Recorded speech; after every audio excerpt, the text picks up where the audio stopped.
আসসালামু আলাইকুম ওয়া রাহমাতুল্লাহি ওয়া বারাকাতুহু। আলহামদুলিল্লাহ আলহামদুলিল্লাহি রাব্বিল আলামিন ওয়াসসালাতু ওয়াসসালামু আলা সাইয়্যিদিল মুরসালিন ওয়া আলা আলিহি ওয়া আসহাবিহি আজমাইন, আম্মা বা'দ। আউযু বিল্লাহি মিনাশ শাইতানির রাজিম। বিসমিল্লাহির রহমানির রহিম। আমি একটি দিনিয়াতি বিষয়বস্তু নিয়ে কিছু আলোচনা করব। বিষয়বস্তুটি হলো দ্বীনি ইলম শিক্ষার গুরুত্ব। আমরা কি করে দ্বীনি ইলম শিক্ষা শিখব? মানুষের উপর প্রথম ফরজ জ্ঞান অর্জন করা।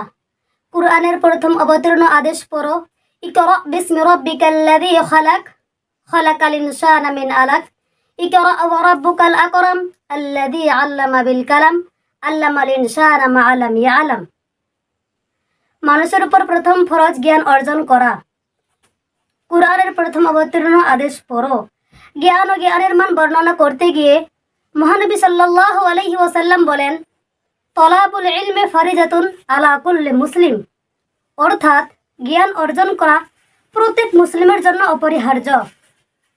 যে তাকওয়াই বড় সে আল্লাহর কাছে বড়, আর যার জ্ঞান বড় তার তাকওয়া বড়। আল্লাহ জ্ঞান ও জ্ঞানের মান মর্যাদা বৃদ্ধি করে বলেন, এই শিক্ষাই শিক্ষিত নাবিদের ওয়ারিস। সাধারণ মানুষের তুলনায় একজন আলেমের মর্যাদা যেমন সাহাবীদের তুলনায় নবী সাল্লাল্লাহু আলাইহি ওয়াসাল্লাম এর মর্যাদা, এবং তারকারাজির মাঝে চাঁদের মর্যাদা। শিক্ষা ছাড়া কেউই জ্ঞান, সম্মান, নিপুণতা লাভ করতে পারে না। জ্ঞান ওই আনন্দ, নির্জনতার সাথী, জীবনের বন্ধু। যার জ্ঞান নেই তার শক্তি সহজ বলতে কিছুই নাই। ধনের চেয়ে জ্ঞান উত্তম, কারণ ধনকে হেফাজত করতে হয়, কিন্তু জ্ঞান মানুষকেই হেফাজত করে। খরচ করতে ধন নিঃশেষ হয়ে যায়, কিন্তু জ্ঞান হয় বিচারক। ধন সম্পদকারীরা জীবন থাকতেই মারা যায়, কিন্তু জ্ঞান সম্পদকারীরা মরণের পরেও জীবিত থাকে। যাদের দেহ তো হারিয়ে যায়, কিন্তু তাদের স্মৃতি থেকে যায় সকলের মনে। দ্বীনি আলেমের মর্যাদা। জ্ঞান ও জ্ঞানের উদাহরণ চক্ষুমান অন্ধের মতো, আলো ও অন্ধকারের মতো, ছায়া ও রৌদ্রের মতো, জীবিত ও মৃত্যুর মতো।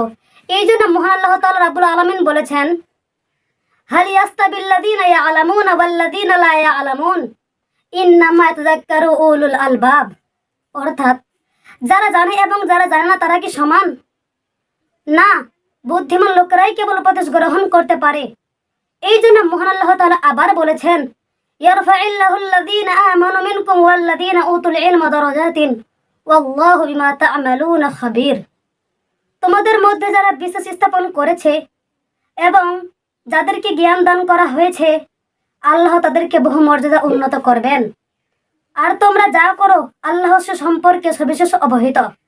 মহানবী সাল্লাল্লাহু আলাইহি ওয়াসাল্লাম বলেন, যারা জ্ঞান শিক্ষা করার পথে থাকে নিশ্চয়ই তারা আসলে বেহেশতের পথে থাকে, এবং আমি বেহেশতের পথে থাকা অবস্থায় মরতে চাই। আলিম ও দ্বীনি মাদ্রাসা মুসলিমকে শিক্ষা দেয়। এ জগতে আপনি মানুষকে যাই দান করেন, জ্ঞান দান অপেক্ষা শ্রেষ্ঠ দান আর কিছুই নাই। যে নিজেই নিজের কাছে শিক্ষা অর্জন করে সে শিক্ষিত না হয়ে বোকা হয়।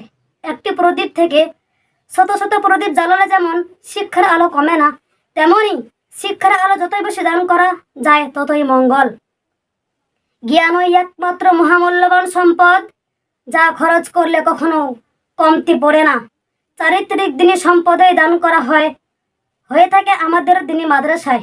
অতএব যারা জ্ঞান শিক্ষার পথে পথিক তাদেরকে উৎসাহিত করা আমাদের কর্তব্য। মহান আল্লাহ তাআলা আমাদেরকে দ্বীনি ইলম শিক্ষা করার তৌফিক দান করুক। আমিন।